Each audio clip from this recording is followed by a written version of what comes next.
Bonjour à toutes et à toutes pour cette nouvelle vidéo 2. Alors aujourd'hui, nous sommes évidemment non pas dans une période de fin de pandémie, la pandémie est toujours là, mais pour certains pays, c'est le moment du déconfinement, c'est le moment de l'assouplissement des règles comportementales avec toujours des restrictions en matière de distanciation, en matière de port de masque, etc., etc., etc. Sauf que, aujourd'hui, vous avez certains secteurs économiques qui commencent à essayer de faire un petit peu le bilan. Le bilan, il n'est pas encore totalement fait. Le fait est, c'est que ceux qui croient que nous allons revenir à la normale se trompent. Puisque déjà économiquement, de toute façon, il y a déjà beaucoup d'indices qui démontrent qu'il va y avoir un gros massacre. Je ne parlerai pas de certains secteurs comme la restauration par exemple, que ce soit en Europe, que ce soit aux États-Unis ou ailleurs. C'est un secteur qui a considérablement souffert des périodes de confinement, surtout pour les pays qui ont fait du confinement total. Même si aujourd'hui ils ont la possibilité dans certains endroits de réouvrir, il y a des conditions et des astreintes qui de toute façon ne sont absolument pas viables en matière de chiffre d'affaires, et en matière de bilan au niveau des banques qui elles de toute façon ne feront pas de cadeaux. Excepté s'il y a évidemment des aides qui viennent pour compenser les pertes considérables de chiffre d'affaires, ce qui m'étonnerait fort, si ce n'est peut-être pour des grandes chaînes qui, elles, évidemment, vont pouvoir présenter une facture, mais par contre, pour le petit restaurateur indépendant, pas sûr. Et puis, il y a aussi un autre secteur qui, à peine quelques semaines après les déclarations de confinement, était parmi les premiers secteurs à commencer à tirer un petit peu la sonnette d'alarme. Je veux parler de la culture. Eh oui, la culture. Alors la culture, qu'est-ce que c'est? Alors la culture, aujourd'hui, c'est quelque chose d'assez galvaudé, c'est un peu un fourre-tout. Pourquoi? Tout simplement parce que si dans l'inconscient collectif, la culture, ça concerne à la fois les arts des lettres, les arts du spectacle, les arts de la création artistique, que ce soit la peinture, le dessin, l'architecture, bref, tout ce qui concerne la création, avec de l'imagination, avec un ensemble d'éléments qui permettent de se sortir un petit peu du concept technique, ordonné, réglementé, pour avoir un petit peu plus de spécificité.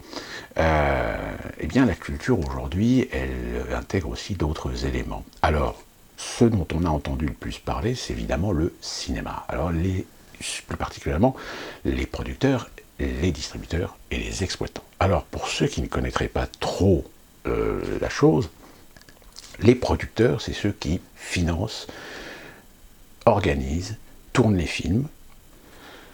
Les distributeurs, c'est ceux qui se chargent de promouvoir le film.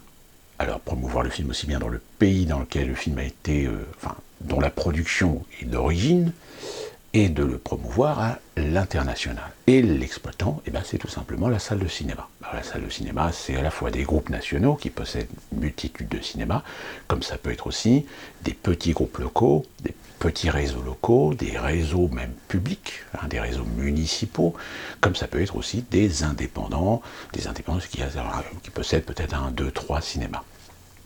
Sauf qu'évidemment, il faut bien comprendre une chose, c'est qu'aujourd'hui les cinémas, même les grands groupes qui vous pondent des multiplex à chier de partout, eux sont aussi dans une situation où ils ne gagnent pas d'argent avec les billetteries. C'est-à-dire que même si en France on dit « oh ben le cinéma c'est cher », ben oui c'est cher, mais le problème c'est que le prix que vous payez, eh bien en fait c'est pas là-dessus que les cinémas aujourd'hui deviennent ou tirent leur rentabilité ou leur chiffre d'affaires. Parce que oui, en réalité, les grandes sociétés d'exploitation cinématographique aujourd'hui tirent essentiellement leur chiffre d'affaires avec ce qu'on appelle les produits associés, c'est-à-dire tout ce qui est la vente de pop-corn, de boissons, etc. Je vous rappelle ce qu'a affirmé ou prétendu ou dit un certain nombre d'artistes justement sur ce cinéma qu'on appelle plus vulgairement le popcorn movies, c'est-à-dire qu'aujourd'hui on ne va plus voir un film en tant que spectateur, mais on va voir un film en tant que client. Nous sommes des clients pour ces cinémas, donc leur objectif, c'est de vous faire venir au cinéma, le film n'étant plus le produit d'appel aujourd'hui, enfin, c'est le produit d'appel, mais c'est pas le produit d'appel pour faire du bénéfice par la billetterie, mais pour essayer de faire un maximum de gens, mais un maximum de gens qui seront un maximum de consommateurs. Et donc la plus grande partie aujourd'hui de tous les grands réseaux nationaux d'exploitation en France sont dans cette politique-là. C'est-à-dire qu'aujourd'hui, s'ils vous invitent à venir au cinéma, c'est essayer de vous attirer parfois avec des opérations à prix réduit, c'est-à-dire un prix moyen, comme on l'appelle. Alors c'est toutes ces fêtes qui ont été développées pendant ces nombreuses années, c'est à la fois la fête du cinéma. Je crois que la fête du cinéma avait une autre origine, c'est de redoper un petit peu les entrées avant les vacances. Mais ensuite, on a développé la fête du printemps, la fête de la rentrée du cinéma, je crois. En plus, vous aviez aussi, à l'échelle locale, avec des régions, avec des départements, des opérations qui s'étalaient parfois sur une semaine à prix réduit.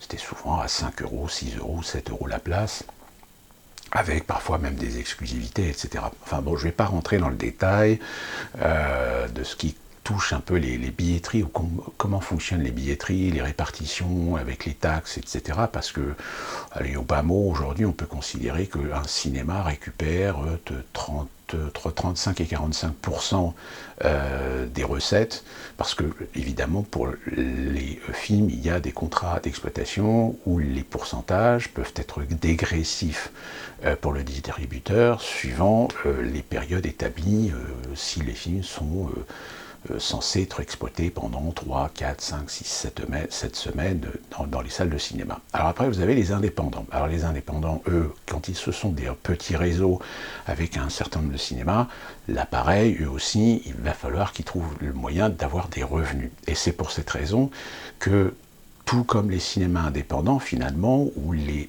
salles municipales, eh bien ces cinémas-là ne peuvent pas vivre des prix ou des recettes tirées par les billetteries.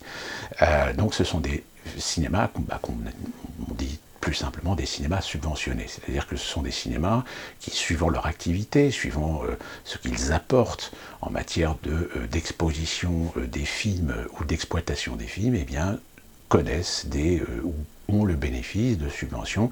Alors les subventions, elles sont multiples, elles peuvent être à la fois nationales, par le biais du CNC, elles peuvent être aussi locales, aussi bien régionales, départementales, voire municipales, suivant évidemment les besoins de ces cinémas. C'est pour cette raison d'ailleurs que ces petits cinémas, en général, vous n'avez peut-être pas forcément la même qualité de service, ou même peut-être aussi parfois la qualité de projection, quoique c'est des cinémas quand même qui ont bénéficié d'un financement pour le passage au numérique, donc c'est des cinémas qui ont quand même qui ont pu se moderniser, on va dire, techniquement, mais là encore, ça dépend aussi, ça dépend des budgets, ça dépend des aides qu'ils auront connues. C'est bien que vous avez des cinémas qui, même parfois avec certains professionnels et avec des bons techniciens, réussissent à redonner un petit peu de bonus, on va dire, technique à leur salle. Mais soyons très clairs, quand vous allez dans ces cinémas-là, alors parfois ce sont des cinémas, peut-être que les places de cinéma sont beaucoup plus intéressantes, ça va peut-être des places de cinéma tarif plein à 7-8 euros, même si vous avez encore des gens qui trouvent que c'est trop cher. En échange, ce sont des cinémas qui diffusent, qui ont une programmation un peu plus hétéroclite, qui touchent à la fois du cinéma d'auteur, du cinéma d'art et essai, voire des films en version originale, parce que il y a quand même une clientèle pour ce type de film-là. Mais aujourd'hui, une situation telle que nous connaissons aujourd'hui, qui est une pandémie, où ces cinémas finalement ont été obligés de fermer, pendant, maintenant ça va faire plus de 2 mois que ces cinémas-là sont fermés, eh bien c'est des pertes financières colossales. Alors pour ce qui concerne les groupes nationaux, là il est évident qu'au niveau des chiffres d'affaires, il va falloir compenser. C'est-à-dire que ces sociétés ne vont pas être en faillite, mais elles vont devoir faire des choix, c'est-à-dire soit faire des réductions de personnel, donc tirer sur les budgets salariaux, ou aussi prendre une option de fermer des cinémas. Alors, fermer des cinémas, Ça peut être éventuellement une solution pour eux aussi d'assainir leur parc, c'est-à-dire de se débarrasser de certains sites qui depuis quelques années ne gagnent pas d'argent ou sont des sites ce qu'on appelle un site en perte en perte de profit et qui coûtent plus d'argent qu'ils n'en gagnent. Alors ça peut être en effet des cinémas de centre-ville par exemple. Je pense à certaines enseignes rouges et jaunes, sans les nommer, qui possèdent encore un certain nombre de cinémas dans les centres-villes, mais qui sont clairement des cinémas aujourd'hui vieillissants, qui pour certains d'entre eux ont peut-être en effet connu des rénovations, mais il arrive un moment où ces cinémas nécessitent un personnel, nécessitent des moyens qui coûtent plus cher que ce que le cinéma rapporte. Donc il y a un moment donné où oui, il va falloir faire un sacrifice, essayer de se débarrasser de ces cinémas-là, sachant que même au niveau des multiplexes, il y a peut-être certains multiplexes aujourd'hui, il faut se poser la question de savoir si ces multiplexes sont véritablement rentables. De toute façon, c'est très simple, il suffit de voir, si en semaine, ces multiplexes, vous avez 3 pleu-pleu et 2 tondus qui vont voir les films, forcément, c'est des sites qui ne sont pas du tout rentables, et je dirais même les sites qui marchent entre guillemets très très bien, c'est des sites qui sont dépendants du week-end, c'est-à-dire qu'en semaine, ils ne gagnent pas d'argent, ou alors à moins qu'ils aient véritablement des films très très porteurs, mais là encore une fois, ça n'arrive que les 3-4 fois dans l'année. Le reste du temps, vous avez des films qui en effet sont des succès, mais qui sont des succès très éphémères, c'est-à-dire que c'est des succès qui s'amortissent très rapidement sur un week-end.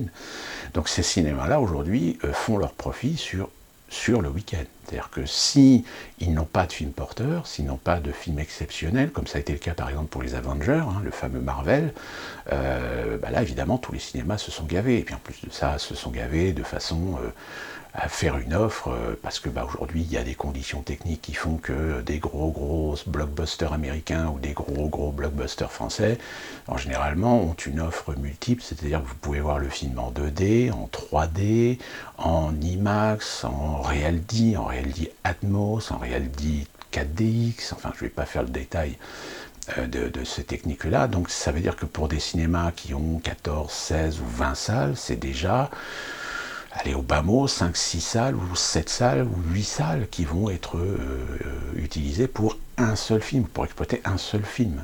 Donc déjà, voilà, c'est des taux d'amortissement, c'est de l'amortissement, on va dire, à très court terme, surtout qu'en plus de ça, aujourd'hui, en effet, vu que l'offre est massive dans ces cinémas-là dès le départ, un film qui pourrait être exploité avec une bonne fréquentation pendant 3-4 semaines, finalement, tout va être exploité en un week-end.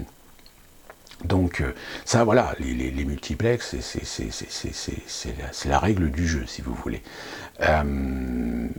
Pour les autres cinémas, les petits cinémas indépendants, les cinémas d'ARS, etc., eux, leur fréquentation reste assez tributaire d'un certain nombre de films, etc. Mais la clientèle cible de ces cinémas-là, en règle générale, c'est pas du grand public, c'est pas du public massif. C'est pour cette raison qu'il y a certains groupes d'exploitation qui de temps en temps essayent de prendre un certain nombre de films type blockbuster, voire font une offre version originale sur ces blockbusters-là pour se faire un petit peu plus d'entrées et faire un petit peu plus de chiffres au niveau des recettes.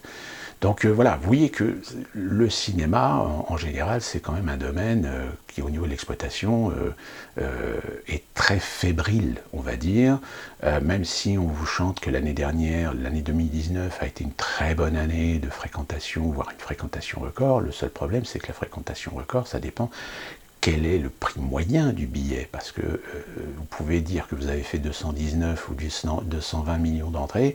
Si vous faites 219 millions d'entrées, mais avec un prix moyen de 6 euros, alors qu'il y a peut-être 5 ou 6 ans, on faisait 190 millions d'entrées avec un prix moyen de 8 euros, vous vous rendez compte que c'est pas les mêmes chiffres, c'est pas les mêmes proportions. Donc, concernant le cinéma aujourd'hui, alors après vous avez évidemment les distributeurs qui aujourd'hui sont à la peine, puisque un grand nombre de films qui devaient sortir pendant cette période ont été décalés. On a même des décalages qui interrogent, parce que beaucoup de films ont été repoussés jusqu'en 2021, c'est-à-dire que si un certain nombre de films ont été repoussés pour juillet, août et puis la rentrée, on a quand même un grand nombre d'autres films qui ont été repoussés en 2021.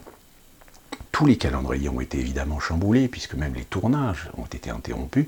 Donc tout est décalé du fait que il va y avoir un moment où il va y avoir une baisse forcément de fréquentation, parce que l'offre va être limitée. Donc on peut considérer que l'année 2020, pour ce qui concerne les cinémas, va être très très problématique. C'est-à-dire qu'il va y avoir forcément des choix économiques qui vont avoir une influence sur notre façon de voir le cinéma, etc. Je pense particulièrement aux politiques de dématérialisation qui vont certainement s'accélérer pour, encore une fois de plus, faire des économies de budget sur les masses salariales, c'est-à-dire la dématérialisation du billet, par exemple. C'est-à-dire que la dématérialisation du billet fera que le contrôle du billet pourra se faire automatiquement et non plus avoir nécessairement besoin d'une personne pour faire le contrôle des billets ou de vente de billets même, à la limite. Ce qui est déjà le cas d'ailleurs, puisque vous avez beaucoup de cinémas, de grands groupes d'exploitation qui utilisent des bornes, même s'il existe toujours un caissier ou une caisse pour pouvoir payer en liquide ou avec d'autres produits, etc., qui ne sont pas pris par les bornes automatiques. Mais tout ça, ça va s'adapter à un moment donné. Donc voilà, ça va être assez compliqué, ça va être une période très difficile pour le cinéma. Culture, eh bien, c'est également la même chose pour ce qui concerne les opéras, par exemple. Les opéras, tous les lieux de concert, beaucoup de concerts ont été annulés. Alors certains ont pu être quand même sauvés parce que on a pu faire des représentations en extérieur, mais là encore, que ce soit les salles de concert, que ce soit les opéras, que ce soit les théâtres, c'est aussi des aspects économiques, c'est-à-dire que ce sont des théâtres qui sont la propriété soit de particuliers ou de sociétés ou de municipalités ou de réseaux, et qui doivent impérativement, pour pouvoir sauver ou pouvoir réussir à vivre, doivent remplir leur calendrier annuel. Or là, 2 mois où tout est fermé, c'est 2 mois de perte. De plus, les spectacles qui devaient se jouer sur ces 2 mois où malheureusement ils ont été obligés de fermer, eh bien, comment recadrer, comment recaser ces spectacles dans un calendrier, alors que peut-être au mois de juillet c'était un spectacle, un autre concert qui devait avoir lieu, etc. Donc il y a des processus certainement d'annulation qui se sont opérés. Et quand vous annulez, ça veut dire que le producteur perd aussi de l'argent. Donc si un producteur qui aujourd'hui, on peut le dire, et c'est pareil pour le cinéma, c'est que votre marge de manœuvre financière est extrêmement juste. C'est-à-dire si jamais vous perdez la garantie ou l'avantage, je dirais, de pouvoir assurer sur l'année un certain nombre de spectacles et de vendre votre spectacle dans des salles appropriées, c'est de la perte financière. Et c'est des pertes financières qui peuvent très bien mettre dans le trou un certain nombre de sociétés de production, des sociétés de production qui sont déjà avec des niveaux d'endettement considérables. Parce qu'on ne peut pas dire que la culture, entre guillemets, aujourd'hui, est un milieu très rentable, à quelques exceptions près. Aujourd'hui, on peut considérer que le cinéma reste encore l'outil culturel qui peut encore réussir à gagner, à être rentable, entre guillemets. Quoique c'est encore très discutable, et je vais y revenir un petit peu plus loin. Donc ces aspects économiques-là, c'est pareil. D'autant plus qu'il faut prendre en considération que, je vous invite à regarder les affiches ou sur internet les descriptifs de ces spectacles ou de ces concerts, alors que ce soit concerts classiques, tous les concerts de rock, etc., de grands artistes, les spectacles de théâtre, les spectacles opéra, etc. Ce sont assez souvent d'ailleurs, suivant le type de catégorie de spectacle, sont subventionnés. C'est-à-dire qu'ils reçoivent des aides, soit des aides d'État par le biais du ministère de la Culture ou par le biais de mécènes. Ils reçoivent des financements aussi de la part des régions, des départements, etc.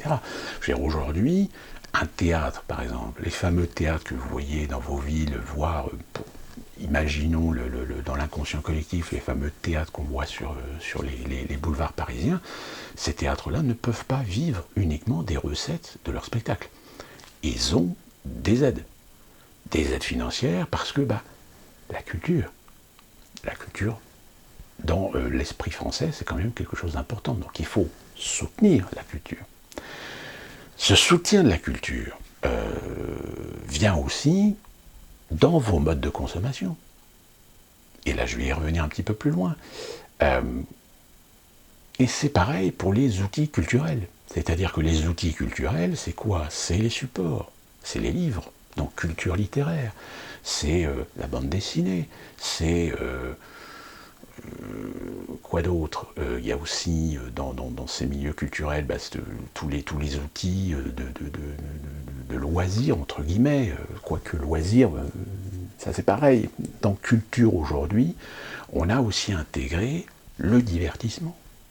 C'est-à-dire qu'aujourd'hui, les productions de télé-réalité ou les émissions, séries, les fictions françaises, etc., font partie de la culture.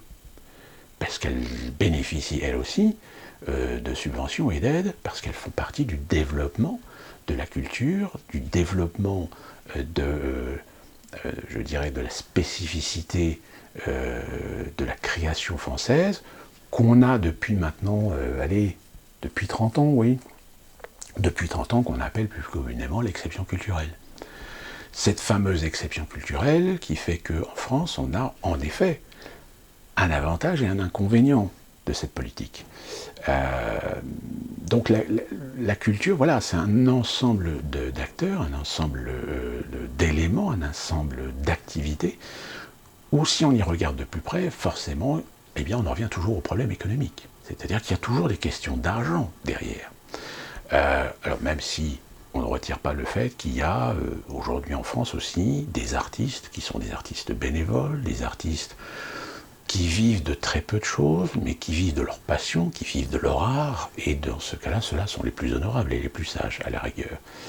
Dans ce fait, donc l'aspect économique a considérablement été soutenu par des politiques depuis 30 ans, sous le couvert évidemment de l'exception culturelle.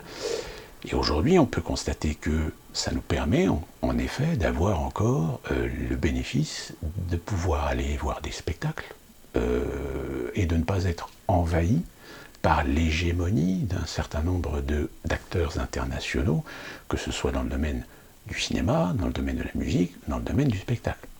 Je tiens à rappeler quand même qu'on a eu pendant quelque temps en France, tout d'un coup, une invasion de comédies musicales, mais des comédies musicales très clairement inspirées par les comédies musicales américaines.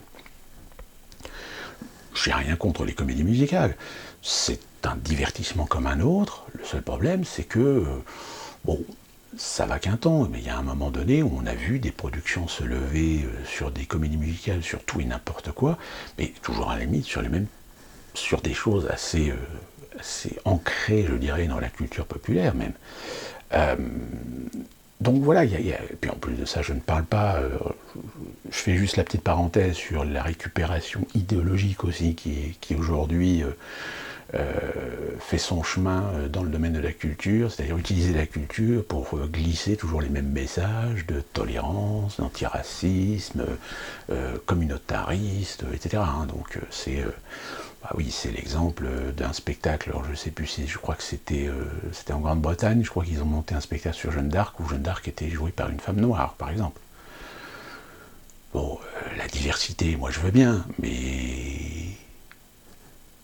c'est comme, si vous voulez, quand on a aussi un spectacle qui avait été fait, et je ne sais plus, on intègre dans les personnages, on intègre des personnes de couleur ou des personnes issues des minorités. Quand je dis minorités, c'est à la fois des personnes afro, que ce soit des personnes arabes, que ce soit des personnes asiatiques, des personnes indiennes, indiens pakistanais, pour faire la différence. Mais il y a un moment donné où, si vous voulez, c'est des œuvres classiques. Alors qu'on s'amuse à vouloir détourner les œuvres classiques pour faire du message politique, pourquoi pas?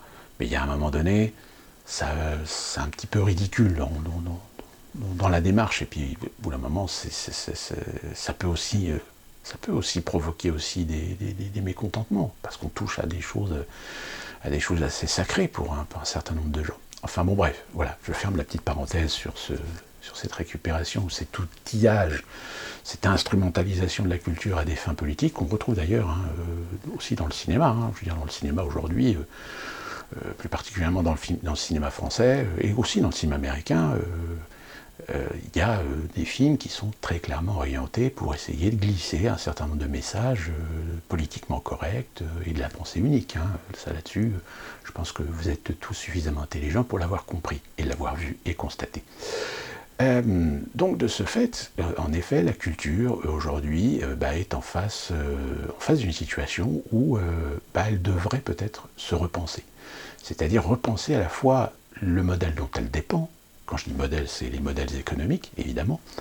Mais d'un autre côté, il est évident que, vu qu'un certain nombre de gros acteurs dans le domaine de la culture et du divertissement vont évidemment eux aussi avoir un intérêt à essayer de sauver les meubles financièrement, donc il va y avoir de plus en plus de pression. Il va y avoir de plus en plus de pression pour ouvrir le marché au détriment des petits.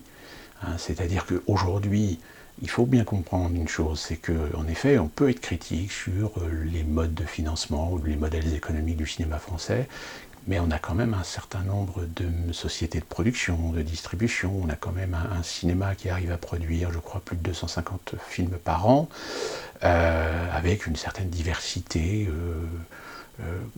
dans les genres, dans les styles, etc. Bon, après, la qualité, ça c'est une autre histoire, ça fera peut-être l'objet d'une vidéo où je vous renvoie à un certain nombre d'autres youtubeurs qui font des critiques de cinéma et qui, d'une manière générale, sont assez significatifs et assez objectifs sur la qualité du cinéma français aujourd'hui.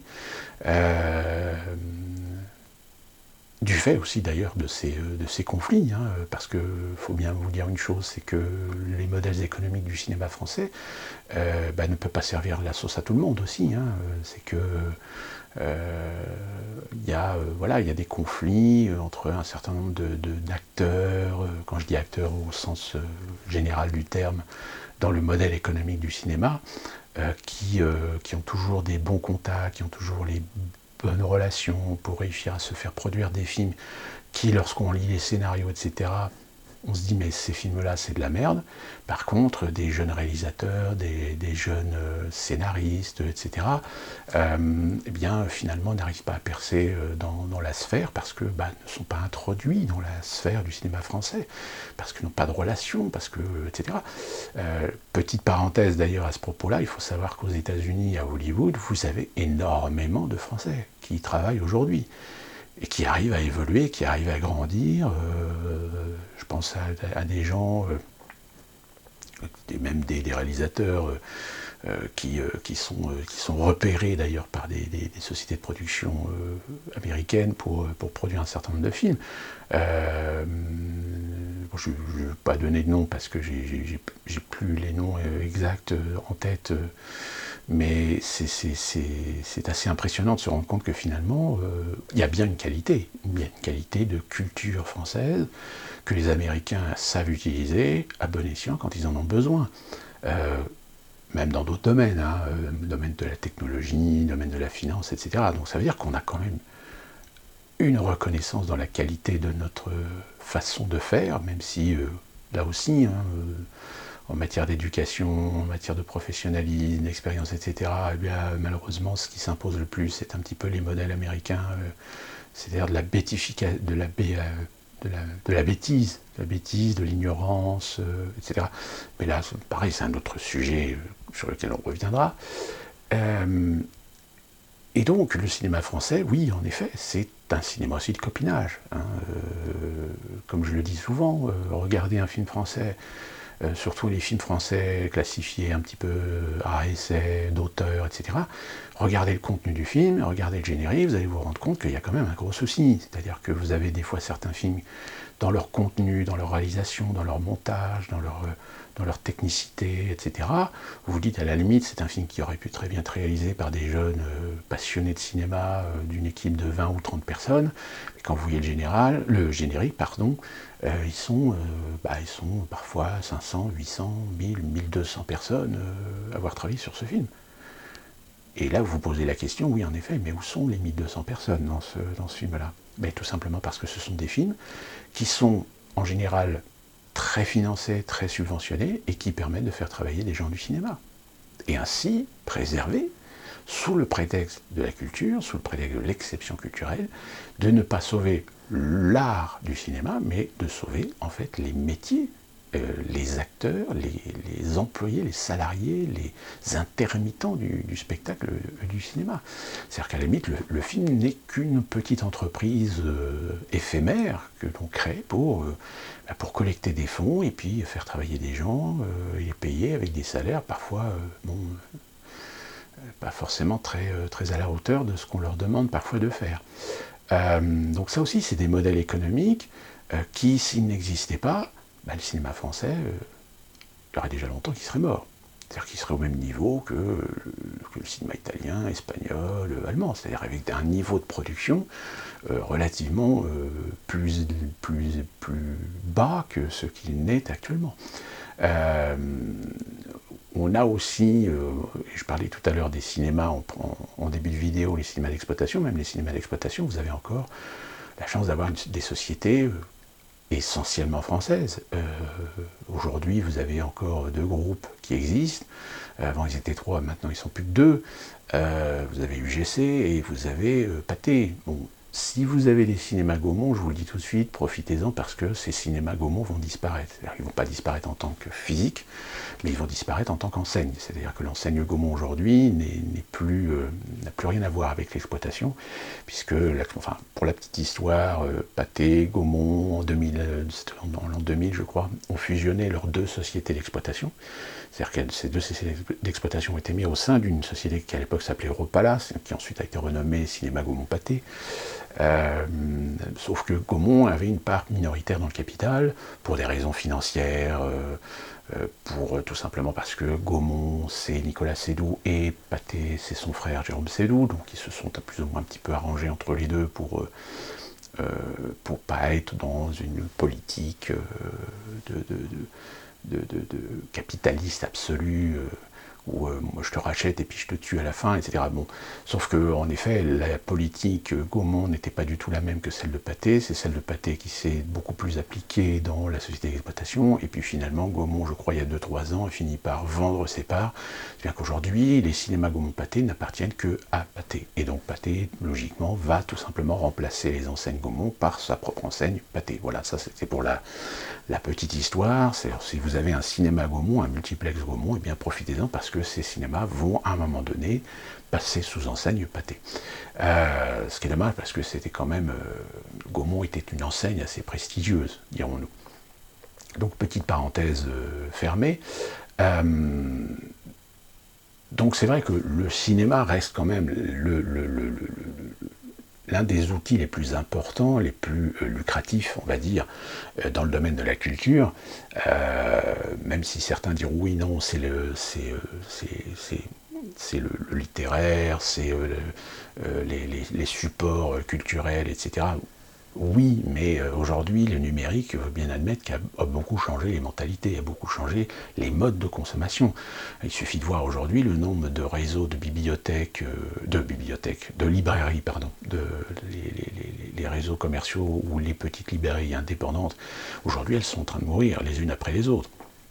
Même aujourd'hui, les grandes enseignes telles que la Fnac, la Fnac qui aujourd'hui, on peut dire qu'il y a quasiment le monopole, si ce n'est des petits réseaux commerciaux locaux, aujourd'hui se met à vendre, je crois maintenant, de l'électroménager. Donc vous voyez, c'est que la Fnac est obligée de se diversifier parce qu'aujourd'hui, les supports culturels ne sont plus suffisamment rentables, entre guillemets. Il suffit de voir les chiffres des ventes en matière de CD, de DVD, de Blu-ray, de livres, de bandes dessinées, etc., pour se convaincre qu'en effet, il y a un changement de mode de consommation dans la consommation des produits culturels, en partie à cause du digital, mais aussi parce que les prix se sont tellement envolés qu'aujourd'hui, il y a des gens qui n'ont pas envie de claquer 30 ou 40 euros pour acheter un Blu-ray, si vous voulez. Alors que Netflix, aujourd'hui, leur permet d'avoir le film pour, je crois, 9 euros ou 5 euros, tout dépend de la réputation du film. Ce qui a été encore plus accentué, et là j'en viens à un des éléments aussi qui va peut-être changer énormément la façon de voir et de concevoir la culture, c'est tout simplement les plateformes streaming et VOD. C'est-à-dire qu'aujourd'hui, on a eu des exemples flagrants de sociétés de distribution qui finalement, sachant qu'il va être très compliqué de recaser au calendrier leur film, qui devait sortir soit février, mars ou avril, eh bien ont décidé tout simplement de le vendre aux plateformes. C'est le cas de Disney par exemple avec son film que je ne me souviens plus du titre du film, enfin c'était un film d'animation, je crois que c'était un Pixar d'ailleurs, qui devait sortir normalement au mois de mars, et bien finalement le film n'est pas sorti, mais a été vendu sur Netflix. Alors tout de suite évidemment, ça a créé un petit peu scandale parce qu'il y avait un contrat d'exploitation qui était signé. Donc du coup les salles américaines et même les salles étrangères a dit mais attendez, vous sortez le film sur Netflix et donc nous notre contrat, qu'est-ce qu'on fait? On s'assoit dessus. Donc ce qu'on veut nous c'est des compensations. Vous voyez le problème. D'autant plus que le problème aussi qui se pose, c'est que, et là je vous parle vraiment de quelque chose qui vous intéresse vous, en tant que consommateur, c'est que les blockbusters, les nouveaux films importants, si vous allez les voir au cinéma, si vous allez les voir en famille par exemple, si vous êtes un couple avec 2 enfants, quand vous faites le total de combien ça va vous coûter, vous n'en sortez généralement pas à moins de 25 à 30 euros. Parce que si vous êtes 2 adultes, vous payez au moins minimum 9 euros. Alors là, je parle de séances classiques, 2D, le truc de base.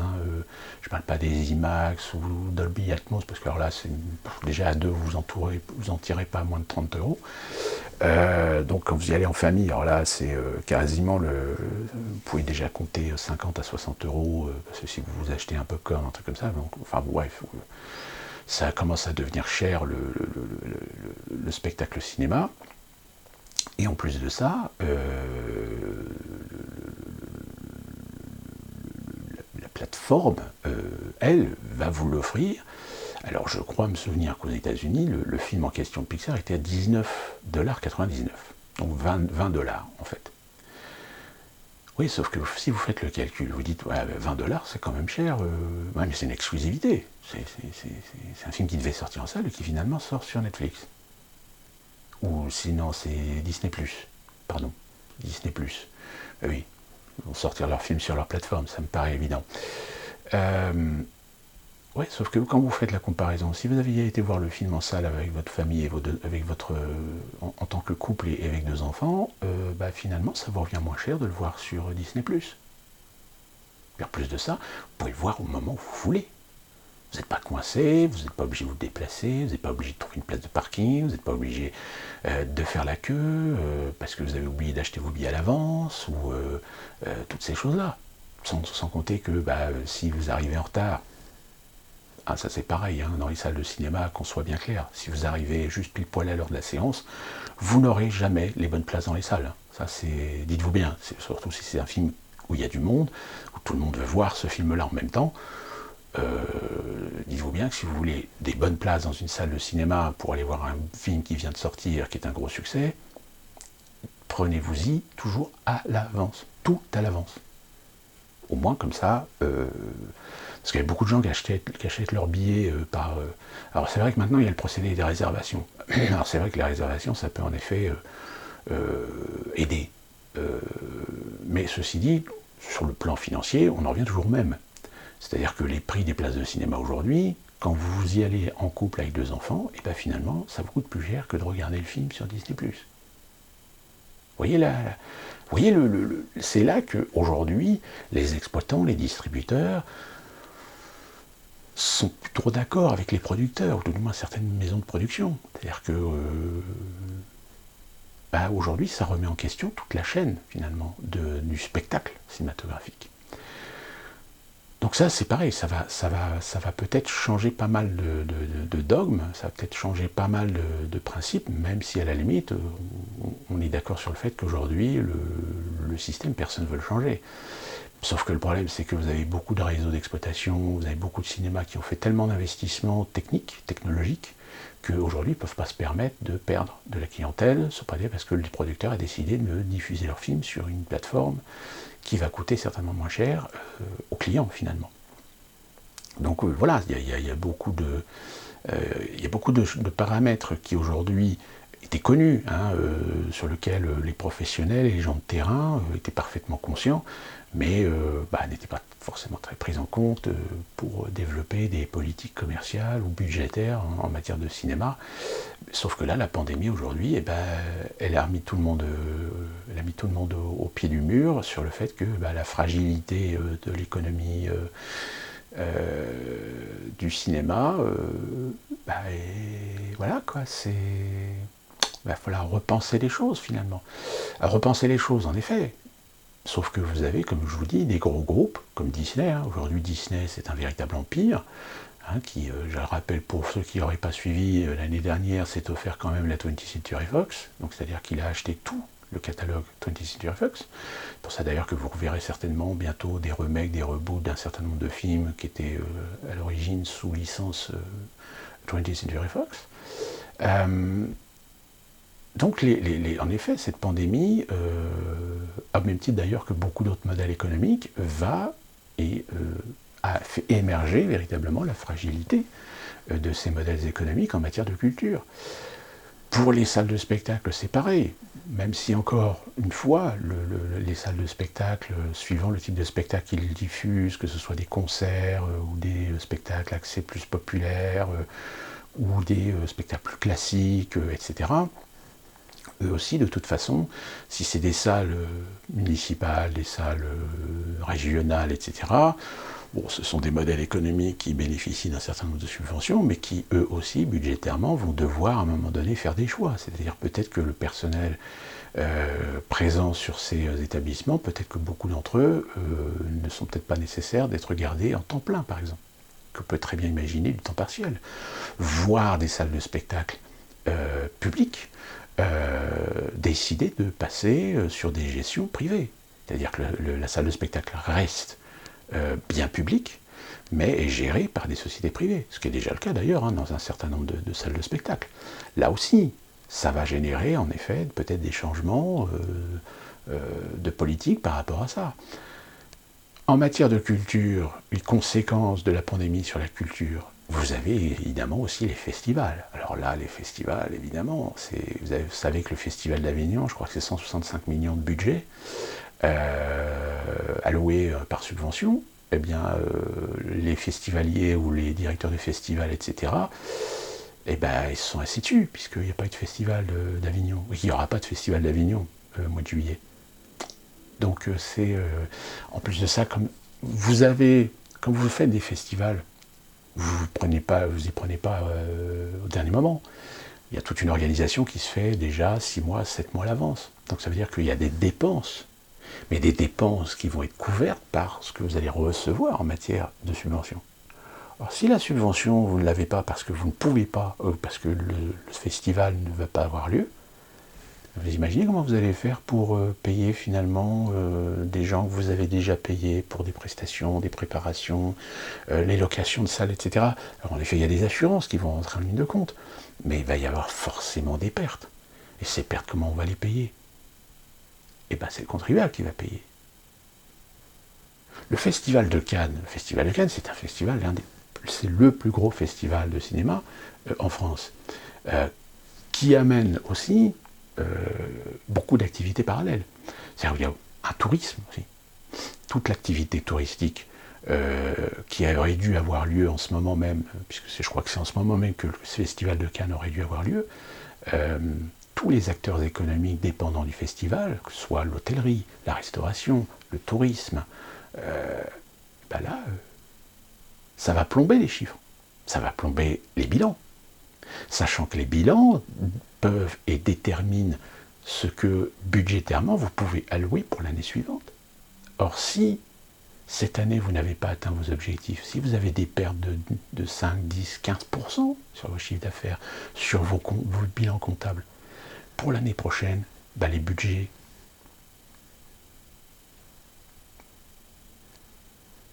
alors certains défendront l'idée, oui, mais là, il y a une situation exceptionnelle, etc. D'où la raison pour laquelle aujourd'hui vous avez des grands acteurs économiques de la culture qui sont en train de taper à la porte du ministère de la Culture en disant là, il faut nous aider. il faut compenser nos pertes, ou au moins les 2/3 de nos pertes, parce que sinon l'année prochaine, nous on met la clé sous la porte, tout de suite. C'est pas possible. Aujourd'hui, vous avez des festivals, qui sont peut-être des festivals un peu moins importants, ou un peu moins connus. Bon, eux, à mon avis, je pense que l'année prochaine, si ils ont réussi à gérer les choses pas trop mal, sans avoir de dépenses anticipées, bon, peut-être réussir à s'en sortir et pourront continuer à vivre l'année prochaine. Mais il y en a d'autres. Je pense à tous les festivals de musique, par exemple. Faut payer les prestataires, faut payer les scènes, faut payer les techniciens, faut payer les assurances. Oui, mais si vous avez payé tout ça d'avance, avant que la logistique se mette en place, puis finalement elle ne se mettra pas en place parce que votre festival est annulé, financièrement, ça va faire mal. Alors, en effet, dans le domaine de la culture, au niveau du divertissement, et là j'attaque ce qu'on a inclus, on va dire, dans la culture, c'est-à-dire le divertissement télévisuel. Oui, je sais. Bah oui, la télé-réalité, les séries à la con, comme l'émission d'Hanouna, aujourd'hui, c'est considéré plus ou moins comme du support culturel. C'est du support de divertissement. Donc, support de divertissement, support culturel. Enfin bon, bref, on peut en discuter et en débattre pendant des heures. Mais eux aussi, ils ont subi des conséquences économiques.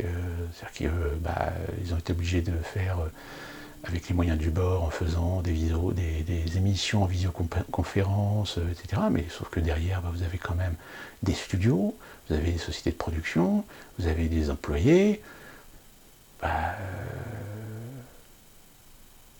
Vous avez c'est surtout problématique en France parce que vous avez quand même un droit du travail qui protège ou qui impose un certain nombre de constitutions. Là, c'est pareil. Peut-être que la pandémie va servir à certaines personnes ultralibérales pour faire encore plus de modifications et d'assouplissement au niveau des réglementations du droit du travail.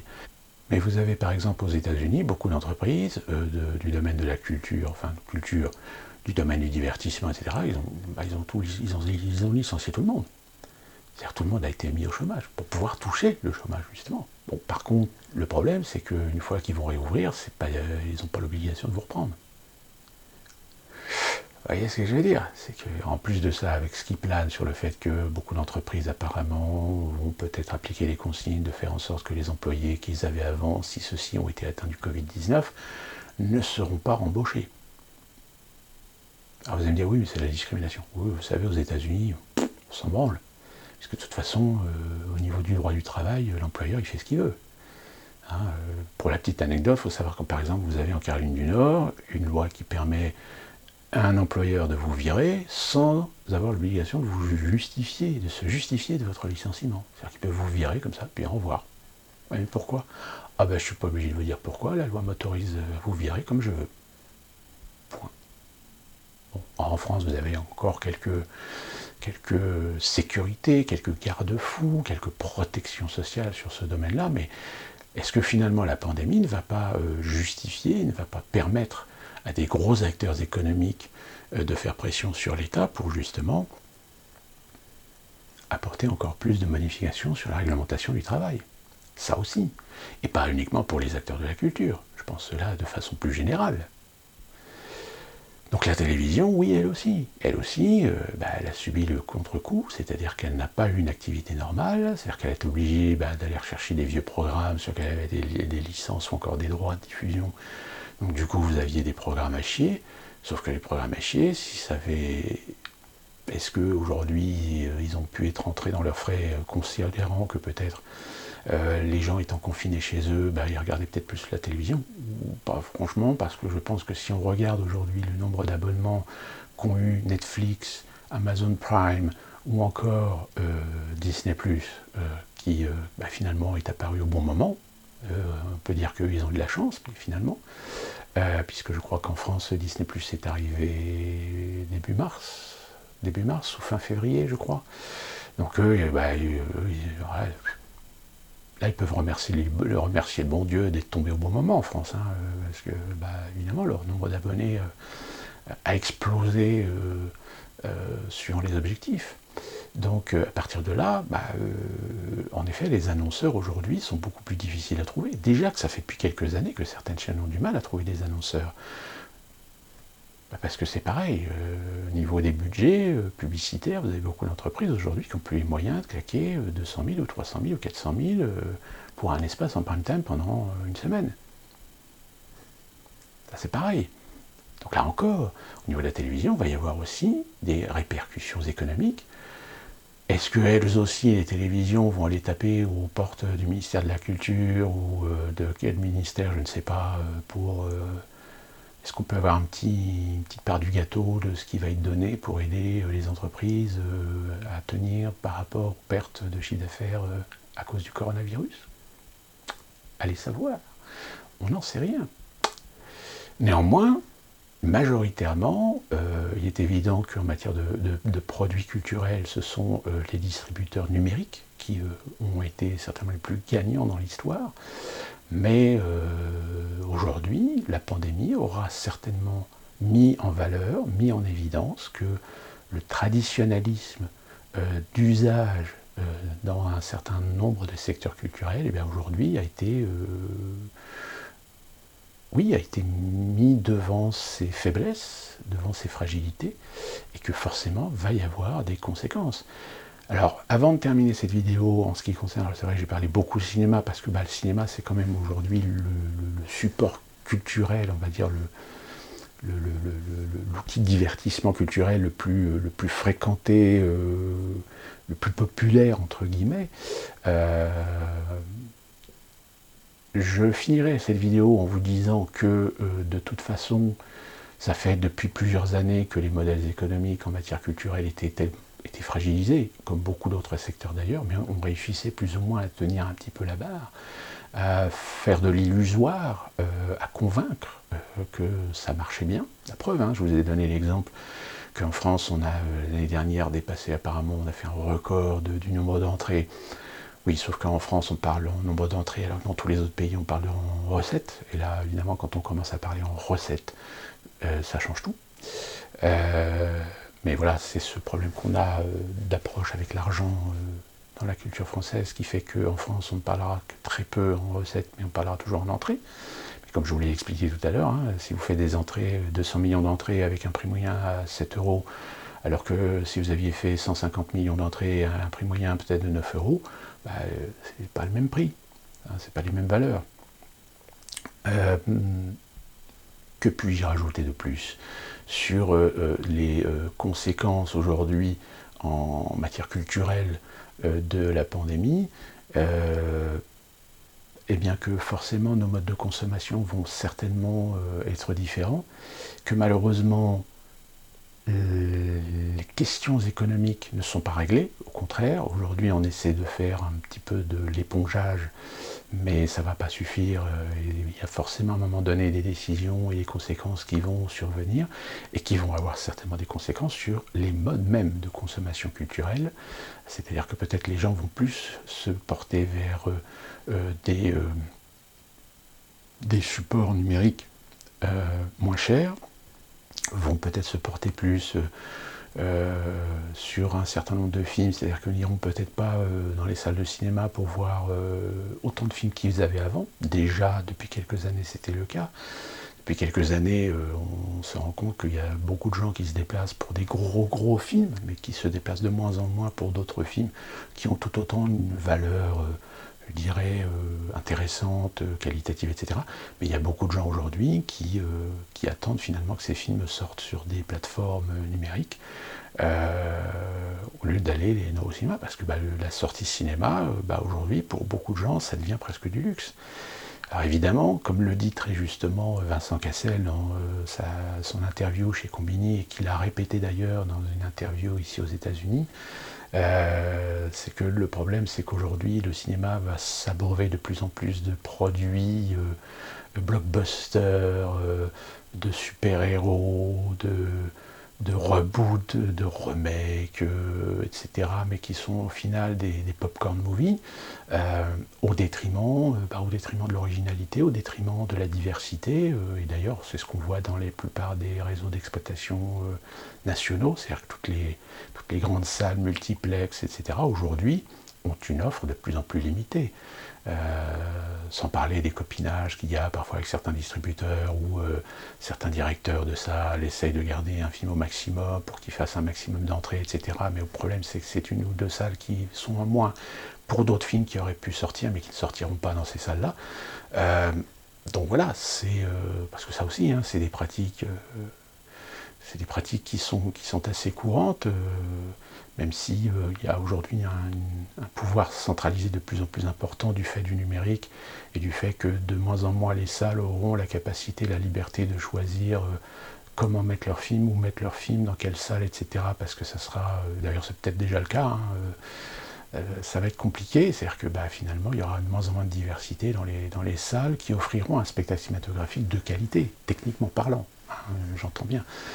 Oui, en France, il y a encore quelques salles qui offrent un spectacle digne de ce nom, mais qui sont en général des salles mythologiques. Je pense à Paris, au Max Linder ou au Grand Rex, ce seront des grandes salles qui auront toujours la possibilité de survivre, de par leur nom, de par leur prestige, aussi du cadre. Parce que, je veux dire, le Grand Rex, c'est quand même une salle qui est à l'image un petit peu des fameuses salles américaines qui pouvaient exister encore à l'époque, même si aujourd'hui elles existent de moins en moins, parce que beaucoup d'entre elles aux États-Unis ont disparu.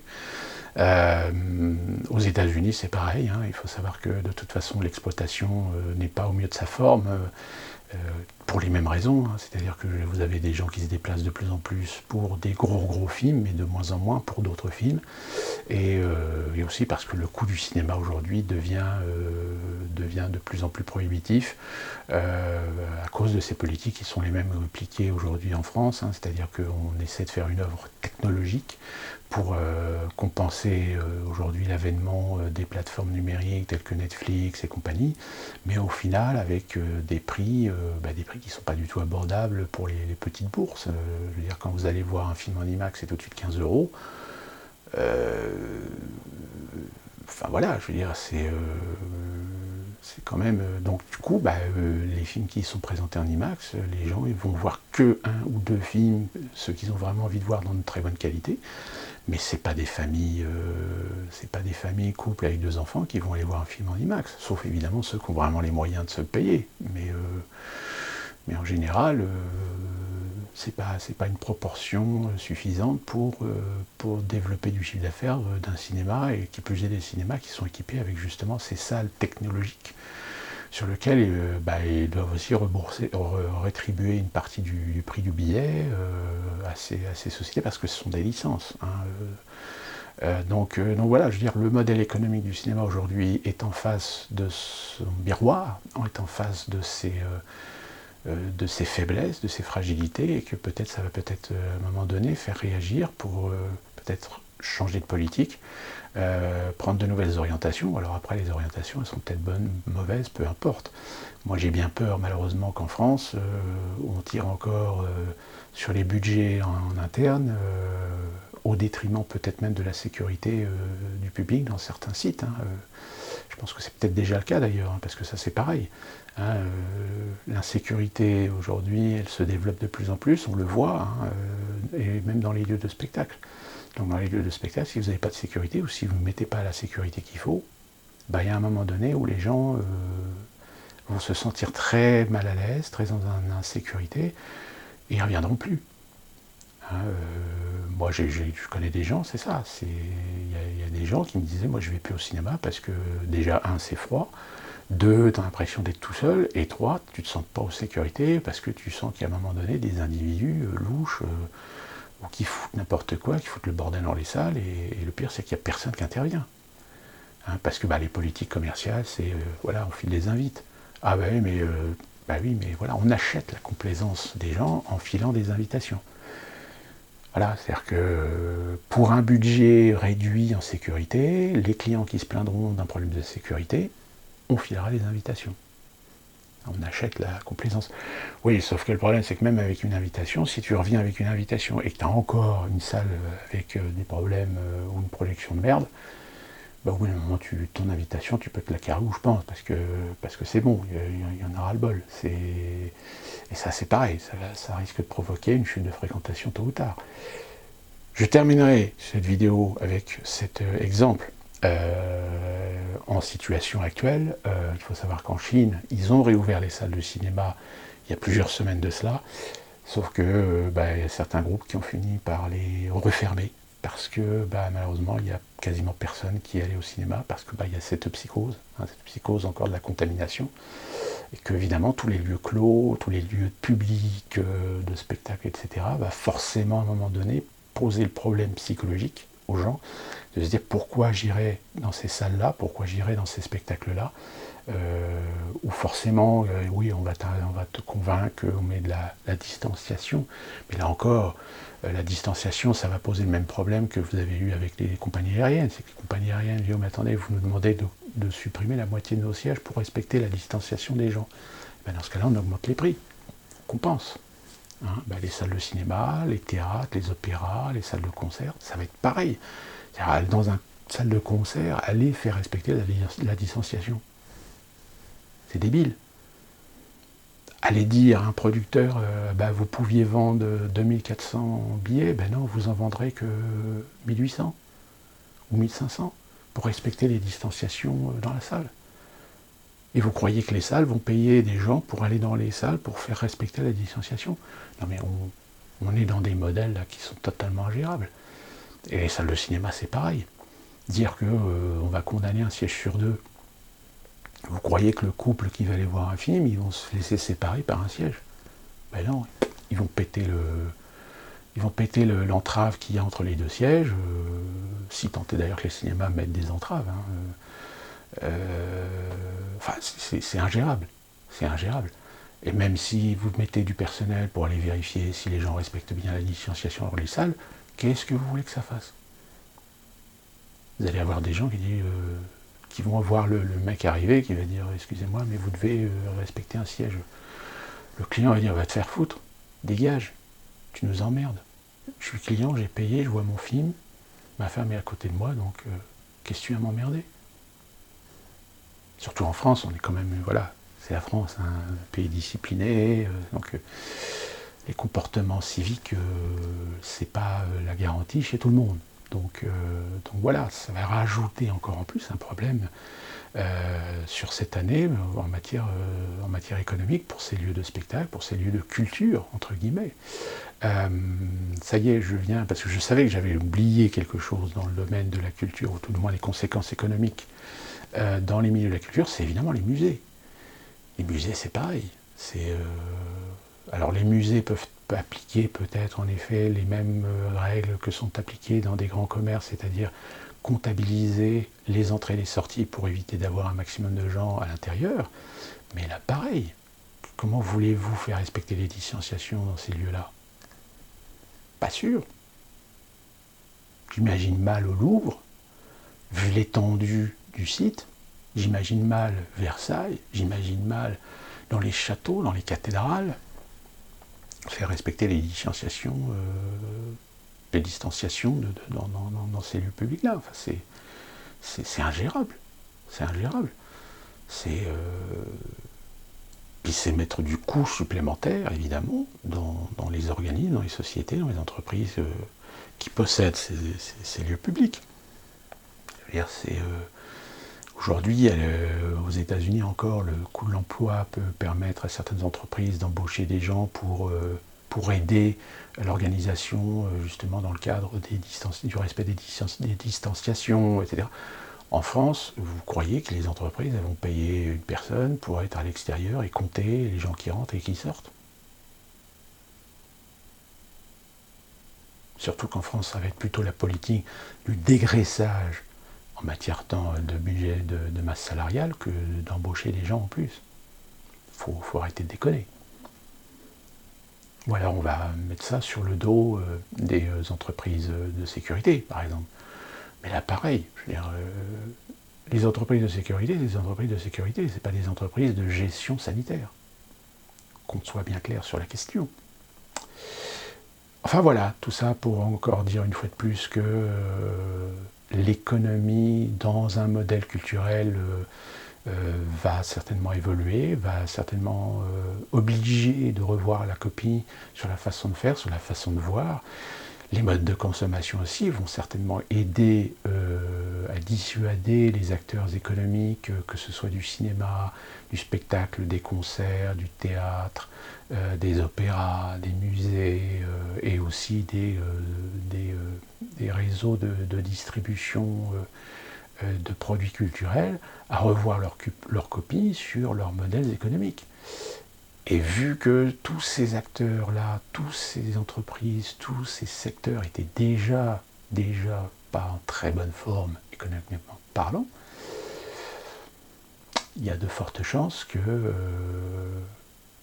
un moment donné, même au niveau du cinéma, l'argent public ne va pas aussi pleuvoir qu'il pleuvait jusqu'à présent.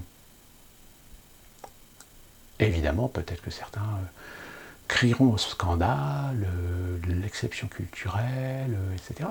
Parce qu'évidemment, là c'est pareil.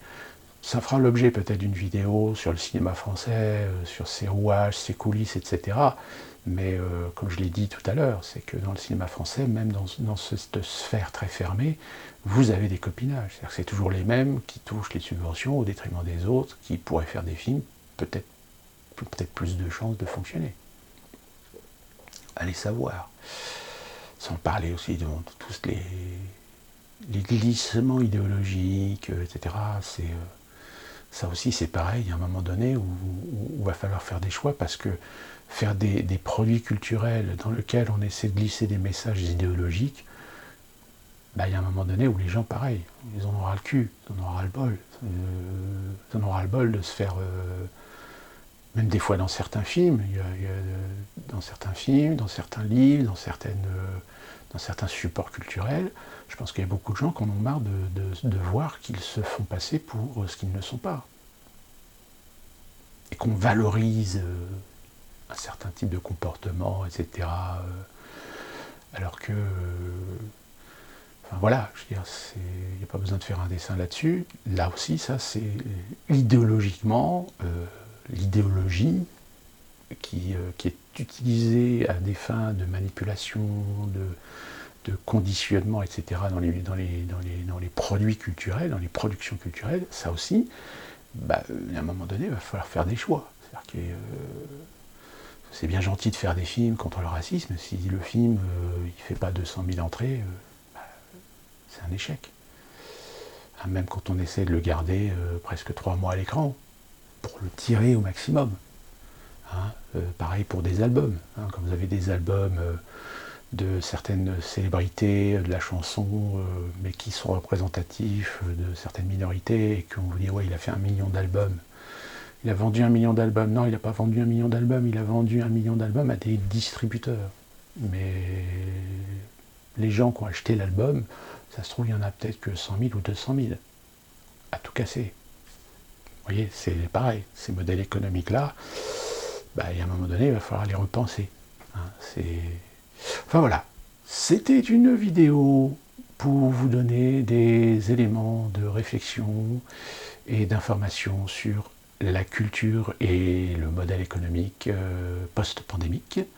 Et d'ici là, j'espère que vous portez bien et on se retrouve très prochainement pour une nouvelle vidéo. Portez-vous bien.